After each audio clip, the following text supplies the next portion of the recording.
Take a selfie with the girls. Hey Hodies, welcome back to my channel. My name is hautemesstom and thank you so much for clicking on this video. Today I would like to discuss with you 5 products that I regret purchasing. But what I'm even more excited to tell you is that this is a collaboration. Why, as a society, when we get hype, do we turn into whoopers? Like there's a woo.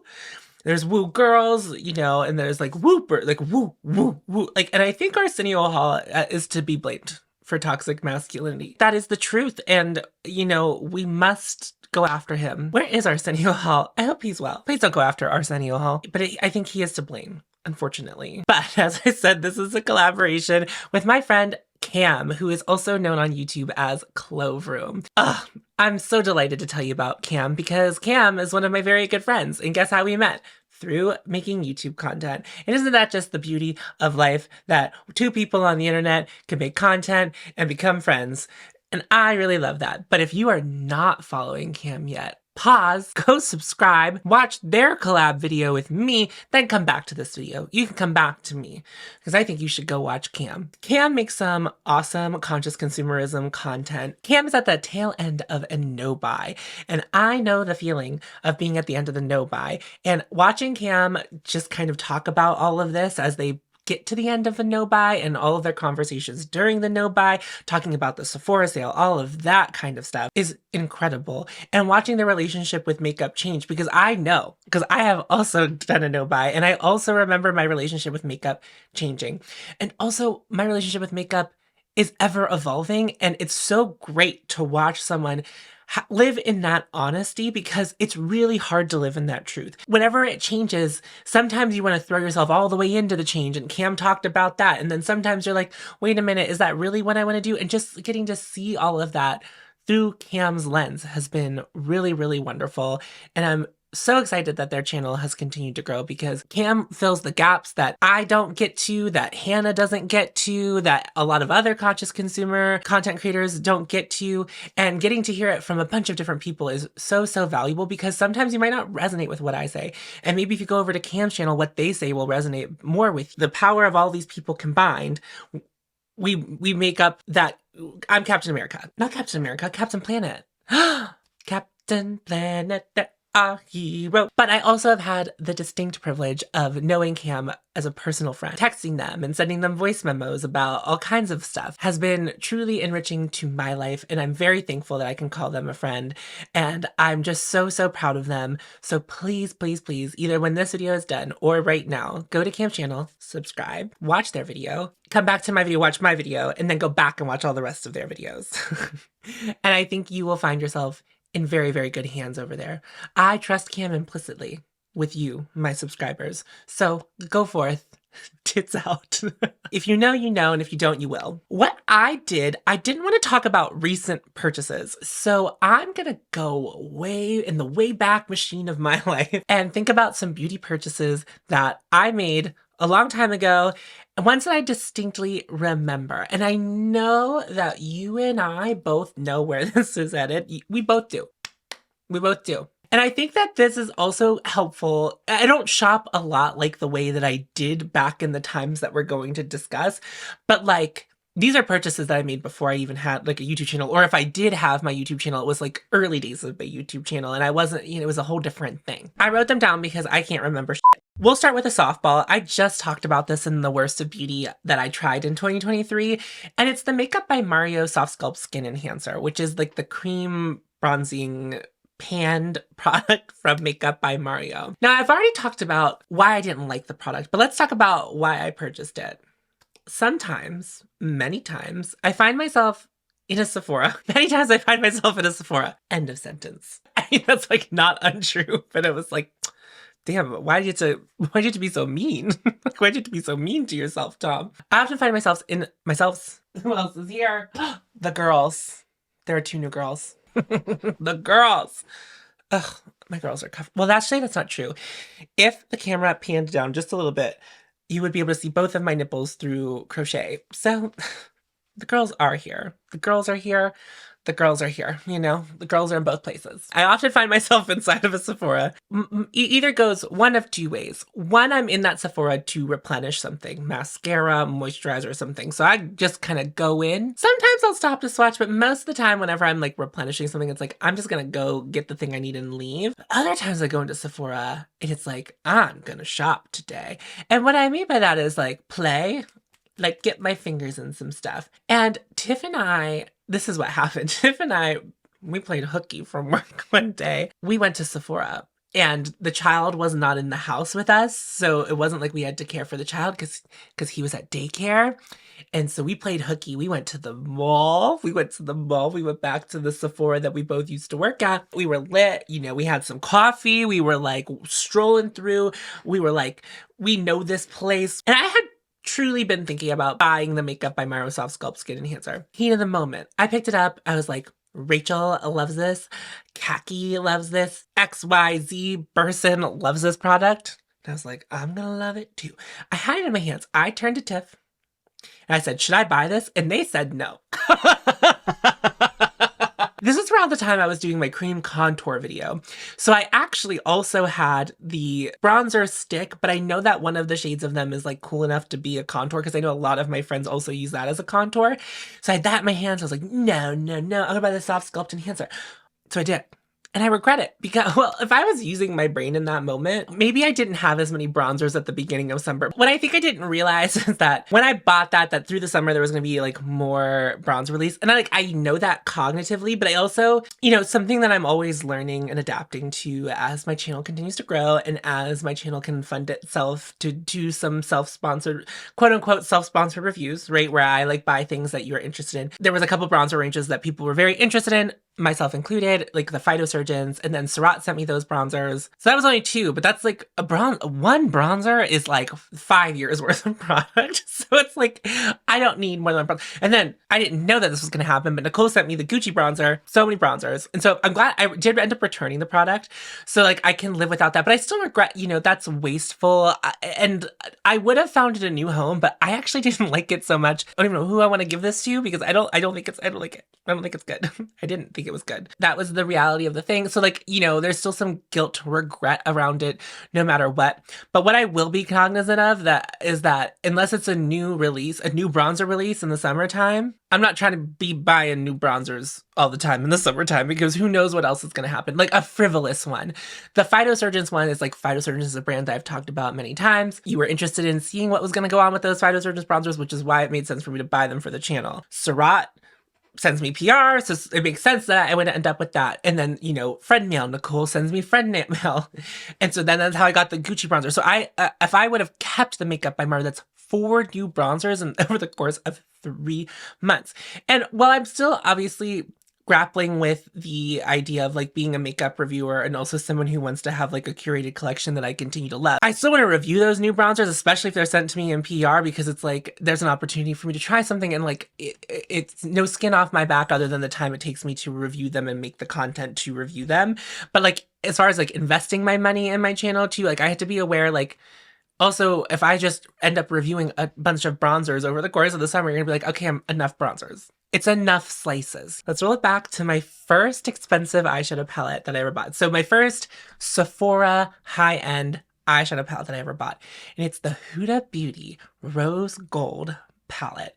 The original one, clear thing in the front, $65 in the year 2016. I bought a $65 eyeshadow palette when the going rate for an eyeshadow palette in 2016 was like between $40 and $45. Like Modern Renaissance, I distinctly remember being $40. It was $40. And then I got a makeover at Sephora, and the person who did my makeover used that palette on me. And I felt like if I was really serious about makeup, that I had to buy a high-end palette. And she used the rose gold palette on me, and I was like, I love the way my eye looks. There was a couple of things that happened that encouraged this purchase, and I distinctly remember them. Now, obviously, I wasn't the conscious consumerist that I am now, and I also wasn't someone who had a YouTube channel. We talked about the Makeup by Myro. There's like a lot of other circumstances. This was just me as a consumer of beauty. Just show up in a Sephora, shopping at Sephora, get my makeover. Because part of the process of when I was learning to do makeup, I got that makeover at Sephora's to learn some techniques, and also I was gonna buy some products because at the time, right, I can't pet you right now. I need my hands to talk. After I tried to teach myself how to do drag makeup when I originally learned how to do makeup. And that way I could like learn some techniques to like bring myself from drag down to normal person, but I still love glitter, right? And I didn't know this at the time, but that palette didn't get great reviews on YouTube. Like I learned that after the fact that like only very few people really liked that palette because like the foil shadows were meant to be used with your fingers. However, I mostly use shimmer shades with my fingers now, but at the time I was aghast that that was how you were supposed to do it. And at the time I was getting acrylics done. And like, listen, sometimes I have the press-ons on. I just took them off because I was like very frustrated with them today. And listen, it was a sensory thing. I was like, I need to have these off of me today. So like I had acrylics and longer acrylics. And so like, you know, getting my finger in there wasn't the most realistic thing to use those shimmers. Not only that, I know the reason that I bought it is because it was the last one there. They didn't have any more. That was the last one. And you know how to get me to buy something? And this is like to this day. If there's only one in stock, I have to be the one who has it. And this goes even with ice cream. One time me and Kristen were in New York City. We went to this place called G and Joe, and they like, I don't even know if this place still exists. Probably not, because the New York turnover of businesses is probably very high. But they made like old school like cups of ice cream, and they had a seasonal flavor, and it was strawberry, and I don't even really like strawberry ice cream, but it was the last one. It was the last little cup, and I said I will take it. And Kristen got mad at me because she was like, you only took that because it was the last one, and that is truthful. That is, I must have it. If it's the last one, I must have it. Obviously, reflecting on it now, I just regret it because I don't even think that when I think about even the colors I was wearing at that time, I was into vivid brights. Not only that, my preferences when it came to neutrals at that time were like cool leaning neutrals because that was something I did know about myself, that like I leaned cool toned. So I liked cooler tones in my eyeshadow. That's a warm toned eyeshadow palette. There's not a lot of color in there, but like I was convinced that it was the sparkliest thing that I could buy. But yes, I feel like I got a lot of use out of that eyeshadow palette, all things being said for the time being, because it was like the only eyeshadow palette I had for a while. So it was like the eyeshadow palette that I would use the most. That, or I would use the electric palette. Man, the banger memories coming up with some of these palettes. I also feel like it went to the wayside pretty quickly because it didn't fall within my preferences. So I just like wasn't thinking about it. To be fair to me, at that time I wasn't thinking about it because the way that most of YouTube went was like hype, hype, hype, hype, hype. And like I learned some things from YouTube. I wasn't really in the heat of my YouTube viewing experience and like what ultimately led to like probably how I end up being like an extreme over consumer of buying makeup products. But like it's sad to think about in retrospect, but ultimately, I regret buying that palette. It would be nice to be nostalgic and still have my first high-end eyeshadow palette, but like, I think I was right to declutter. But I feel like I held on to it. I don't know, maybe I didn't hold on to it for the longest time, but like, I feel like it lasted a while before I decluttered it. Does anyone remember when Kat Von D released the Pastel Goth palette? I remember I was shopping at the Sephora in Shadyside. If you're in Pittsburgh, you'll know that Sephora is really small because it's a city Sephora. And it's like on this street where like everything's small.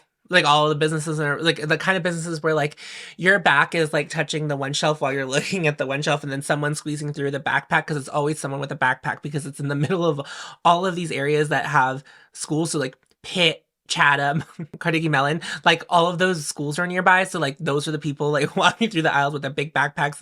And no, please learn, but also please don't hit me with your backpack in the small space. Like I'm really trying to exist here and you're just not letting me do it peacefully. I was walking around and then I saw that they had the Pastel Goth, and the Pastel Goth was really hard to get your hands on. And I knew this because at the time I was like then watching beauty content, and there was one left in there. I grabbed it. And I had it in my hands and I was walking around Sephora with it. This Sephora employee knew what they were doing. They came up to me and they were like, you have the Pastel Goth in your hands, don't you? And I was like, I do. And they were like, that's the last one. And I don't think we're going to get any more shipment of that. I have the last one in my hands. And I almost put it back. I remember almost putting it back before that person spoke to me, but then they did. I also think this is the same time where Sarah has been on my channel before. She used to work at Sephora too. And I remember she was wearing a pink eyeshadow and I asked her what that eyeshadow was. And it was a ColourPop shade, which I can't remember the name of, but I think it was like a Britney Spears song lyric. At the time, it wasn't that I didn't like Kat Von D. Like that wasn't where my mindset was. I wasn't aware of all the things about Kat Von D. So that wasn't where I was thinking. I don't wear pastels. And even then, again, this was at a time where I was into vivids. Like I wanted to buy sugar pill shadows. And that's what I was like looking for, was like vivids. And I don't know why I thought I would want a pastel palette. I think ultimately my favorite shade in that Pastel Goth palette was the gray. There was a gray in it and I liked the gray. It was like a light gray. Yeah, that was my favorite color in the Pastel Goth. However, but a beautiful thing that came out of that palette, me having it, is that I knew I wanted to get rid of it. And when I was working with my friend Jenny at Sephora, I just saw Jenny in Vegas. If you follow me on Instagram, you saw me tag her. She's an incredible makeup artist. Loves brights. And to her, pastels are kind of like her neutrals, right? Those are the shades that she is blending out those vivids with to make them more seamless with her skin. So she was talking about wanting a pastel palette, and I had the Pastel Goth palette. It had been years. And I was like, Jenny, I have the Pastel Goth palette. I will literally give it to you. And I gave it to her, and she was like so excited that she had that, not because of the palette that it was, but it like saved her from having to like go on a journey finding pastel palettes. And I don't know what happened. Like maybe Jenny got rid of it and I don't care. But in that moment, being able to give that to Jenny was a really great thing for me. And I was really excited that that palette was gonna have a life where it was gonna get used, because in my makeup collection it sure wasn't. And even whenever I was into vivids, I was like into vids. I didn't care about harsh lines because I was like so punk. I used to be a purveyor of Guilt and the Cosmetics Company store. Both of those businesses sell products that are about to be discontinued or have been discontinued by the brand, and these are overstock. Whenever my channel started back up again in 2021, but before I had done my no buy, I was like, I'm gonna be a luxury YouTuber, but I'm gonna buy my luxury at the end of its life cycle in the consumer market. It did lead to some good purchases, but it also led to a stupid one. My friend Tiff was in the Cosmetics Company store and they FaceTimed me and they were like, they got Tom Ford here. And I was like, BICTH. You know I'm gonna give me some of that Tom Ford. And everything was like heavily discounted because, again, it's not going to be on the market. And every time I talk about a Tom Ford product, but immediately everyone says, the first comment when I talk about wanting a Tom Ford product is, I wait for the Cosmetics Company store. Every time. And it's like, by the time it gets to the Cosmetics Company store, it doesn't mean that I necessarily won't want to buy it, but the likelihood of me still wanting it by the time it gets there is like, it's much slimmer. Tiff found the Cushion foundation from Tom Ford. I told them to pick it up for me and I bought it. And guess what? I liked that foundation quite a bit. I really did. And I used it till that cushion dried on up and I really liked it. But you know what happens after you use a product that is no longer on the market, when you buy it, when it was really no longer on the market, is that it's no longer on the market, which means I couldn't buy it again. And what I had done, well, I don't think like ultimately it was like the biggest snafu of a purchase, but what it did, me knowing that that product was likely getting discontinued because it was at the Cosmetics Company store, I wasn't going to be able to buy again. And I like knew that at the time, but yet I needed the Tom Ford Cushion Foundation and I had to buy the Tom Ford Cushion Foundation. And I still have the compact because it's a beautiful compact and it sits as a display. It's a different kind of regret than the other regrets where it was like, I could have been a smarter consumer. And ultimately I could have been a smarter consumer here, but like, I don't regret it in the same way where it's like, I had tried the foundation. I like the foundation. I still think it was the smartest purchase. You know why I bought it? Because I was watching Michelle Wong declutter. And that was right around the time when I got into Michelle Wong. Again, I was like, I'm going to be a luxury brand YouTuber. And while I, of course, have an affinity for high-end and luxury makeup, that's not all I talk about now. It's not all I talk about now. You haven't seen a Sisley. That's a lie. There has been a Sisley product, but I haven't done a full face of Sisley. You know what I mean? Okay. Let me backtrack. Don't say anything. But I remember watching Michelle declutter And she was like, I really like these. But I don't think she was aware that they were being discontinued in that moment, because she was like, and she also said that she also said that she liked the one in the silver compact, not the one in the gold compact. They didn't have my shade in the silver one, so I just got the gold compact anyway. I don't know what she didn't like about the ones in the gold compact, and I'm not really sure what the difference between the two cushion foundations is or was, but I did end up liking it. And then I was like, maybe I'd like cushion foundations. And guess what? I sure haven't tried a cushion foundation since then. But I would like to try the Chantecaille one. And anyone that a brand would like to send me.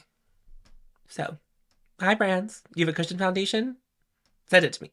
Don't. You don't have to. You can. Let me know. Do you know what's coming? I know it's coming. I'm sure you know it's coming. Say it with me. Pat McGrath Mothership palettes. Okay, I want to be specific, but also kind of all of them. But let me be more specific is that I bought more than one. I bought my first Mothership in 2017, and then I returned it because I didn't have the money for it. And I think I've talked about that before.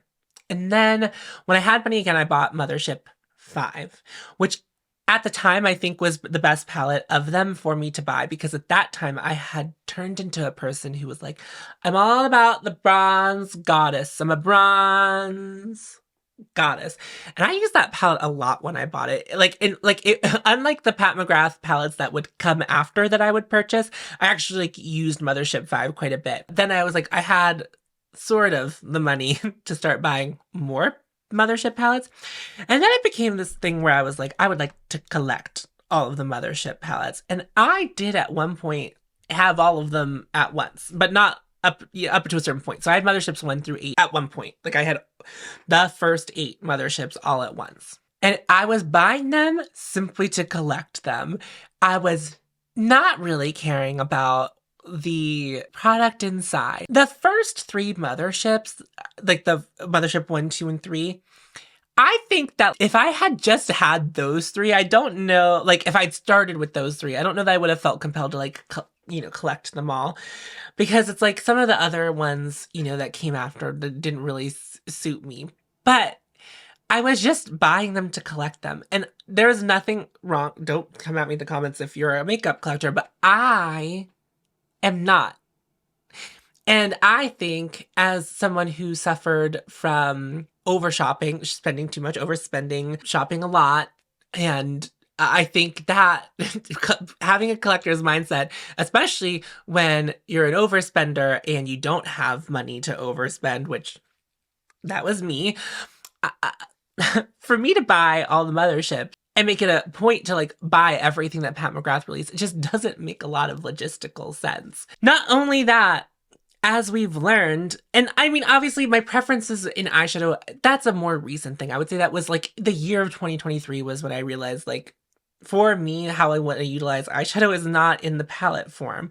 And like, I think it's still great that eyeshadow palettes exist, and every now and then one gets released where I'm like, I'm very into that and I would like to, try it or buy it or replicate it. That happens to me sometimes. I didn't need 8 Mothership palettes, because not only did I have 8 Mothership palettes, it wasn't like those were the only 8 eyeshadow palettes I had. I had eyeshadow palettes I got in gratis when I worked at Sephora. Other eyeshadow palettes that I was interested in purchasing. I had so many eyeshadows. I bought a bunch of Cleona shades. Like I just, I just had so, and I, to this day, still have an immense amount of eyeshadow. Even though I've been paring it down, like I don't have as many eyeshadow palettes, but I still have a lot of eyeshadow. And what's more important to me now is that the eyeshadow that I'm buying is the kind of eyeshadow that I want to wear. Colors, texture, formula, all of those things are more important to me than having a specific brand and having all of that brand. Not only that, like obviously I've been more and more disappointed in the way that the brand Pat McGrath has been heading as far as like kind of not pushing artistry anymore. And that's a bummer. Like that is a bummer. And that is ultimately why I fell out of love with the brand. But also just like if I was still in the mindset of collecting Pat McGrath, I still would be buying palettes that I'm not interested in, because I haven't really been interested. Okay, that's okay. There is one Mothership palette that I never owned, that every time I see it in a store, I go, I don't know that I'm not gonna ever end up with that. And it's the one that came out, it was Moonlit Seduction. The one that was like a little bit more cool toned. I've been eyeing that one. It is really pretty. And that's not to say, I'm talking about this, it's not to say that these Pat McGrath palettes that I didn't end up keeping or didn't and above thing weren't pretty. They weren't pretty for me. They weren't gonna get a lot of use in my makeup collection. And I also had this other thing. Like I said, Mothership 5, when I first got it, I was like, let me use that, use. But something happened. I became much more precious about them the more I had, probably because I was buying them when I really didn't have the money for them. And I was like, I gotta keep those pristine. That's the good makeup. That's the good makeup. And something that, and I know that it's the corner of YouTube that I'm in, but I've also seen some other like larger content creators talk about using the good stuff. It's kind of like what Linda over at Glitter Fallout, that's kind of been like her saying, like, use the good stuff. I wasn't using the good stuff, but also I think I also, because I was spending so much money on Pat McGrath, tricked myself into thinking that it was the best formula for me. I'm going to speak for myself here, but I don't think Pat McGrath's formulas are the best. Not her special shades, not her mattes, and not her shimmers, not her satins. I just don't think that she has the best eyeshadow formula. For a long time I did, but I'm not sure I really believe that. I think I was duping myself into thinking that because I had invested so much money in the brand. Because I wasn't just buying the eyeshadow palettes, I was also buying the foundation, the concealer, everything that got released I was buying. I liked some of the other stuff, right? Like I liked a lot of other Pat McGrath stuff. Like I like the eyeliners, I like the lip glosses, I like the lipstick. You know, like I like a lot of that stuff, but they're not as big stakes as the eyeshadow palettes because the eyeshadow palettes are $125 or whatever they are now, $120 whatever dollars a pop. And I really regret not being able to see past my, you know, obsession with the brand, my obsession with the idea of who Pat McGrath is. Like all of those things came into to be one thing. And then I put all my eggs in that basket, and I shouldn't have been. The great thing about makeup is that there are so many brands doing so many things. So like your favorite thing is very likely not all going to come from the same brand. Very likely it's not. And that's what I've learned. Like one of the things I think I've learned most since my no buy is that like I was always looking towards the new, waiting for the new, and just like not using the stuff that I already had.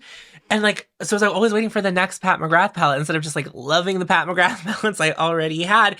And like, if I had spent time loving those palettes or using those palettes in any extensive way, I might have figured out much faster that those eyeshadow palettes weren't for me. And I didn't need all of them. I still have one and a Franken one.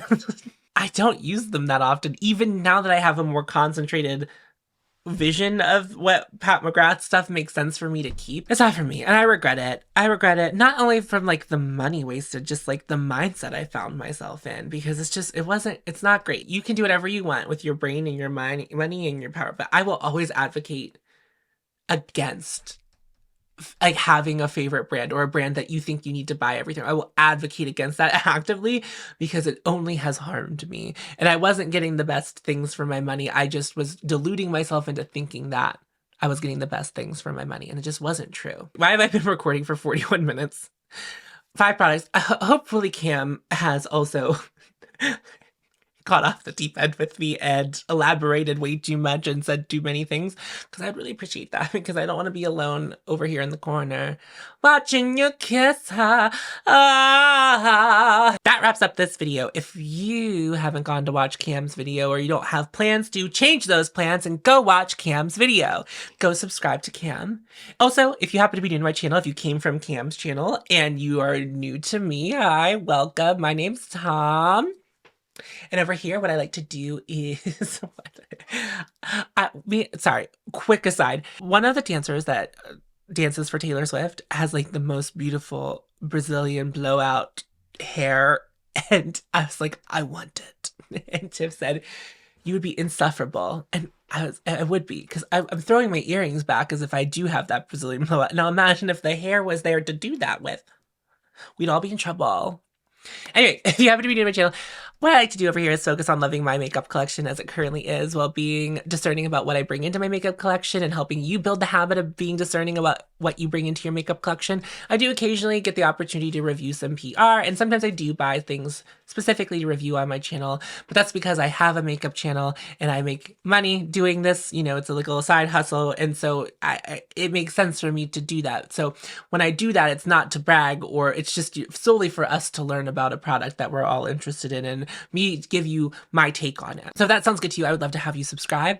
Make sure you like this video. As I said earlier, I'm on patreon.com. It is patreon.com/hautemesstom. My podcast with Kackie of Kackie Reviews Beauty lives over there. And so you can check that out. That gets released weekly. And then I do additional content solo. It's not just the podcast over there. And then sometimes whenever I'm, thinking about buying makeup or doing a full brand review, that's when I'll ask the patrons. I'll get their take on all of that. So you can check that out if you'd like to, but there's no pressure to join my Patreon. Your money is your money, so you can do with it whatever you want. So if you don't want to subscribe to my Patreon, you don't have to. And if you don't have the funds to subscribe to my Patreon, this is free. You can watch this, like this, share this, and that's really great. And that is a wonderful way to support me. I have merch down below, and then that's it. Remember to follow your hope, and you'll find me. I'll see you in a video very soon. Okay, bye-bye.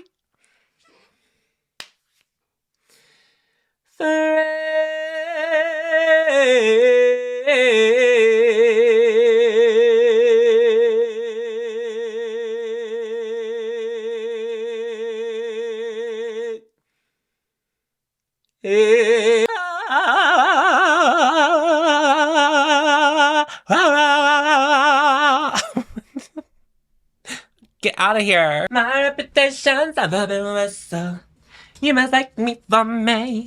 The good thing about that palette, but the great thing, a beautiful.